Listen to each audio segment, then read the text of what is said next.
Today we are going to deal the contents of the superficial fascia of the front of thigh.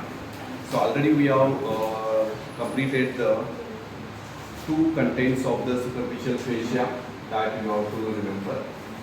So in the contents of the superficial fascia of the front of thigh, that you have to make the contains 7 cutaneous nerves and 3 small cutaneous arteries.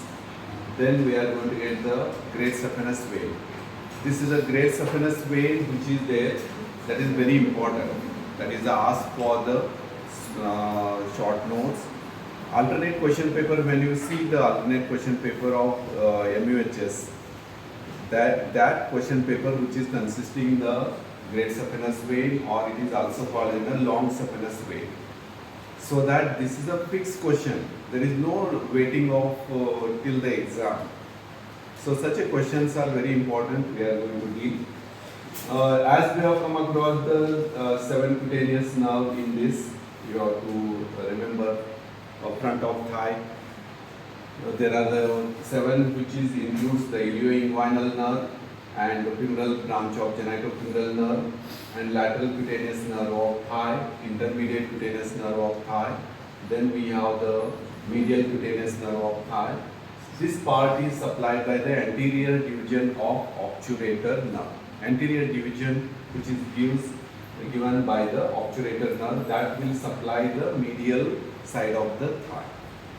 So these are the 7 cutaneous nerves which are you have to remember in the that is in the front of the thigh region. So after these 3 cutaneous vessels, when you go to the 3 cutaneous vessels, and in this which is you have to mention the what are the 3 cutaneous vessels. So very important. These are the branches of the great vessels which are there in the front of the thigh region, including femoral artery, femoral vein, those tributaries which are there from the vein, femoral vein, receiving, and arteries which are there, those which is we call as the superficial branches of the femoral artery. You are going to get superficial branches of the femoral artery, that is the one which is superficial circumflex ilia. Then we are going to get the superficial epigastric and superficial external pudendal artery. So these all are the arteries which are you have to remember branches, which very important question is asked, what are the 3 superficial branches of the femoral artery. So there you can understand, this is a very important, these are the branches given by the femoral artery. Then next third comes about the question which is a great saphenous vein. Very important, this is also called in a long saphenous vein. Long saphenous vein or great saphenous vein should not be confused, they are the same. And it is we are dealing now the great saphenous vein. So this diagram you have to practice from beginning from the dorsum of foot to the thigh region. Any vein we are going to describe from the distal to the center, because it is carrying deoxygenated blood towards the heart. So that artery we describe from the center to periphery. That is, but veins we are going to explain, that is the distal to the center. So that here great saphenous vein or the long saphenous vein. So what is the importance of this? Saphenous means easily seen, that is in the living subject. The word itself saphenous means it is easily seen in the living subject. You can trace in your body superficial vein, these great saphenous vein.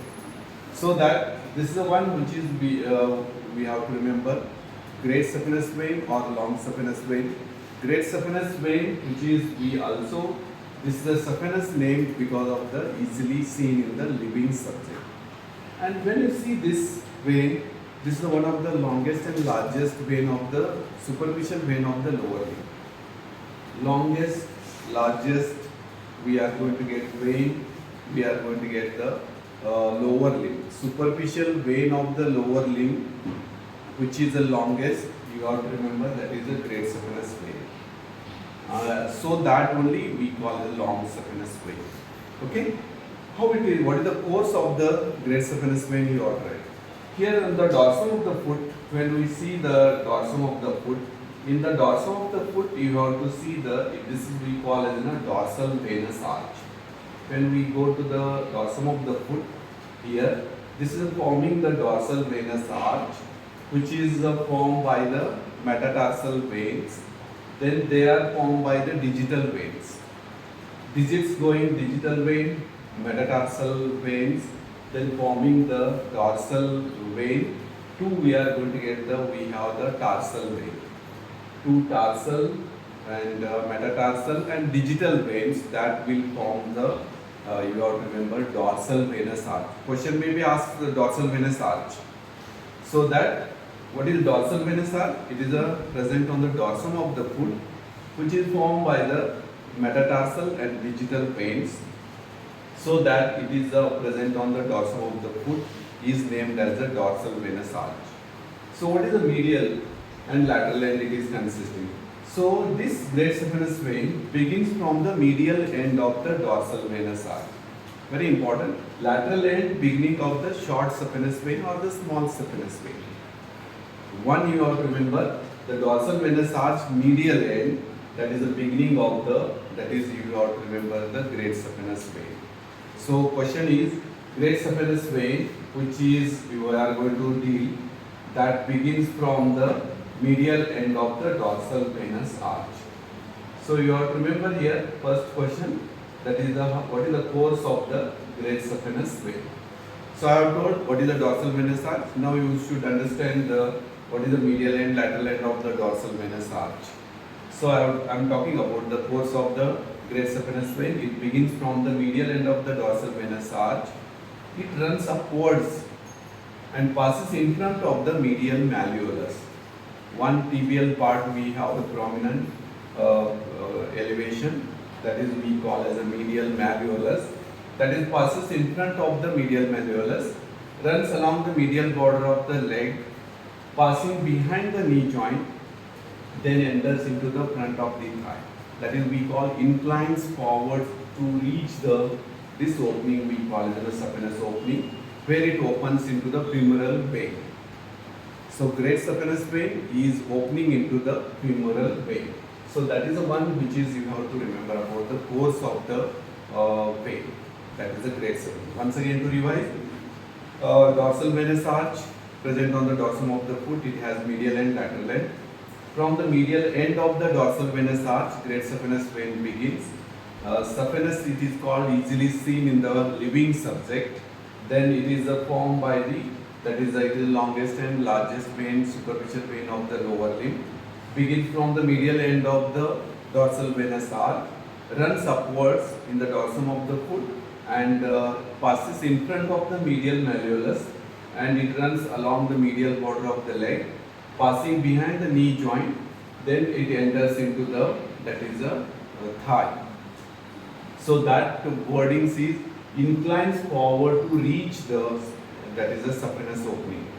Before this opening, it pierces the fascia that we call as the cribriform fascia. One fascia which is covered, you know superficial fascia, deep fascia now. So one fascia which is covering saphenous opening, that is we call as a cribriform fascia. It pierces the cribriform fascia and opens into the femoral vein. These are the all points which are should be explained in the great saphenous vein. So this is important, and during this long course, it is consisting of the 10 to 15 valves. Valves inside vein is consisting the valves. Arteries are not consisting valves. So what is the function of valves? Valves of the heart also same function. Here veins, they allow the blood to flow in one direction. Only one. If the blood goes upward, it will not come back down in the veins. It is always in one direction. Not comes back to that is again due to the gravitational force. This lower limb vein has to ascend upwards.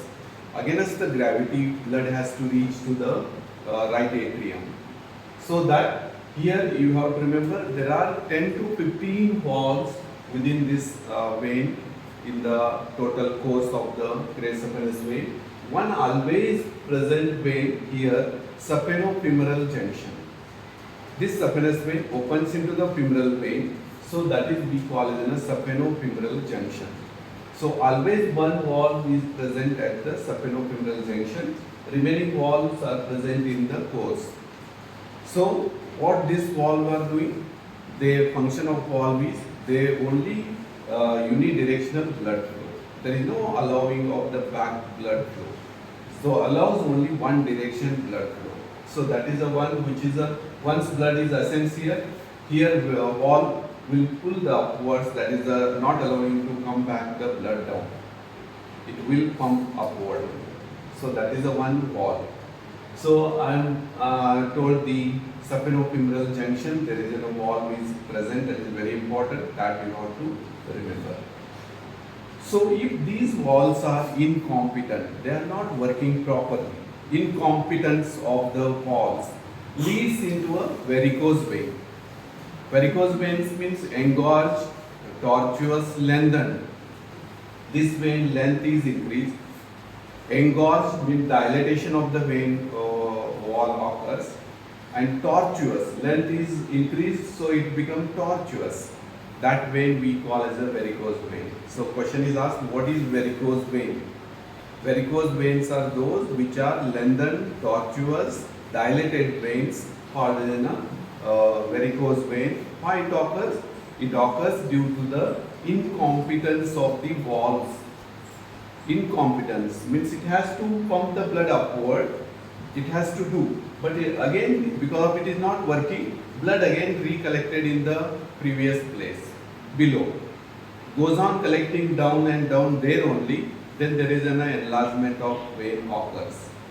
So that is due to the incompetence of the valve leads into the varicose vein. What is varicose vein? Varicose vein is one dilated, lengthened and tortuous. Dilated means enlarged. Dilated. Then I have told the length is increased, and tortuous. It is not straight, it becomes tortuous. So that lengthened, dilated, tortuous vein is called as a varicose vein. It occurs due to the incompetence of the valve. So this is the one which is you have to write about the great saphenous vein. So I have told what is the great saphenous vein. Saphenous means what? What is the course of the great saphenous vein? How many walls are there? These walls, number of walls 10 to 15 I have told. This is comes for the last exam only. It may be asked, that is how many walls are present in the great saphenous vein. So these 10 to 15 you have to remember. So this is all about the great saphenous vein. This is the third content of the superficial fascia of the front of the thigh. Next, going to the one more content which is you have to remember, that is a superficial inguinal lymph nodes. So these are the lymph nodes, you know. There is a separate lymphatic system in our body, and we are going to have the superficially we have the special groups of lymph nodes. Those we call as the superficial lymph nodes and deep lymph nodes. Deep group and superficial group. So in this region we are going to get the superficial group of inguinal lymph. This is the inguinal ligament attached to the pubic tubercle to the anterior superior iliac spine. Below that there is a group which is in the superficial fascia. So that these are named as a inguinal group of superficial group of inguinal lymph nodes. So this is the one which is a content, fourth content we are discussing in the front of the thigh. So what is this? Here these lymph nodes, they are the superficial group of lymph nodes. They are varying in numbers and size. There is no fixed, this is the only 8 are there, 10 are there, whatever. But there is no in a varying size and shape these groups are found. They are arranged in T shape. One horizontal group upper and vertical group. So this is the lower vertical and upper horizontal group. They are arranged in T shape. So one you have to remember first point, that is these superficial group of inguinal lymph node, they are arranged in T shape and they are situated below the inguinal ligament named as superficial inguinal lymph nodes, and T shape they are arranged in two groups, one lower vertical and upper horizontal. This lower vertical always present on the upper part of the great saphenous vein, where we have come across saphenous opening. These are on either side on the above the, that is a great saphenous vein. These lower vertical groups of lymph nodes are present. Upper one we can divide two parts. upper horizontal group, on the lateral group and medial group. This lateral group lies below the lateral part of the inguinal ligament, and medial group lies below the medial part of the inguinal ligament. So this is we call as a superficial inguinal lymph nodes. So what you have to write? Superficial inguinal lymph node. This is one of the content in the superficial fascia of the front of thigh. These are named superficial inguinal group of lymph nodes because they are present below the inguinal lymph nodes, inguinal ligament, and these inguinal ligament below they are present, so named as a group inguinal group of lymph nodes. We have deep also, deep group of inguinal lymph nodes. So here you have to mention the first is important. They are arranged in the varying T-shape arrangement. Size and shape and number will be varying. That you have to remember. Arranging T-shape, you have to tell lower vertical, upper horizontal. Upper horizontal divides into the lateral and medial group. They are situated below the lateral end of the inguinal ligament, medial end of the inguinal. Lower vertical lies at the upper part of the great saphenous vein. Just now I have told that is the great saphenous. So this is the one which is you have to remember. So this is we have come across the fourth content of the we call as that is then going to the next content which is you have to remember, that is the fifth content which is we are going to, that is the inguinal subcutaneous bursae. So we are going to have here subcutaneous bursae. What is bursae? I have told bursae are the lubricating mechanism. So this is the lower end of femur, this is the tibia, and this is the patella and ligamentum patellae. That is the one you have to remember. So this diagram represents the knee joint. So these bursae are, we are going to call as these are the lubricating mechanisms which are provided at the sites of the friction. Wherever there is a friction chances, there they are provided, usually present on the joints. So this is a representation of the, we have the first one, that is the prepatellar and subcutaneous infra-patellar bursae. So what are the contents here? We have the prepatellar bursae and subcutaneous infra-patellar bursae. So in this you have to remember in the diagram, this is the prepatellar bursae. So I am talking about these two bursae, where they are situated and why they are included in the content of the superficial fascia. So just to remember, this is situated in front of the lower part of the patella and in front of the upper part of the ligamentum patellae. This ligament we call as the ligamentum patellae, upper part in front and lower part of the patella in front, that is present. That is we call as the prepatellar bursae.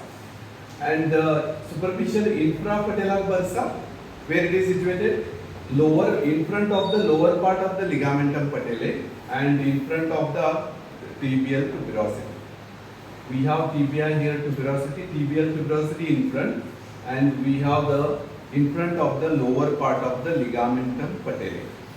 Are you understanding where the location? I have told this is the patella, this is the green shown is the ligamentum patellae, this is the lower end of femur, upper end of tibia. This is the structure which is represents the knee joint. So we have in the superficial fascia two bursae, prepatellar bursae and infrapatellar bursae. So pre means in front, you have to remember where it is exactly situated. It is situated lower part of the in front of the patella, upper part of the in front of the ligamentum patellae. Then infrapatellar bursae situated where? In front of the lower part of the ligamentum patellae and in front of the tibial tuberosity. So this is what you are going to get. So chronic enlargement, inflammation of these bursae are occurs. Those we call as a housemaid's knee. So that is the ligamentum patellae, chronic enlargement occur. Prepatellar bursae, you know now. So what is the prepatellar bursae? So that prepatellar bursae, when it is chronically enlarged, then it is called a housemaid's knee. It is seen commonly in the people where they bend and kneel and making the pressure on the knee joint, sweeping or the cleaning the floors and bending the knee, that constant pressure causing the chronic enlargement of prepatellar bursa, and that is we call in a housemaid's knee. Housemaids, these are the house worker, where they constantly kneel and bend, and they have to sweep and all work is done. So housemaids, it is commonly seen, that is a condition we call as a chronic enlargement of prepatellar bursa, called in a housemaid's knee. So next one comes about the relating the subcutaneous infrapatellar bursa. This also sometimes enlarges, and inflammation of this bursa or bursitis. Inflammation of bursa we call in a bursitis. So that this is also sometimes occurs, and that condition we call as a clergyman's knee. Clergyman's knee. These are the people where present, they are for the religious leaders or the prayers. Dharma guru mantu, dharma guru.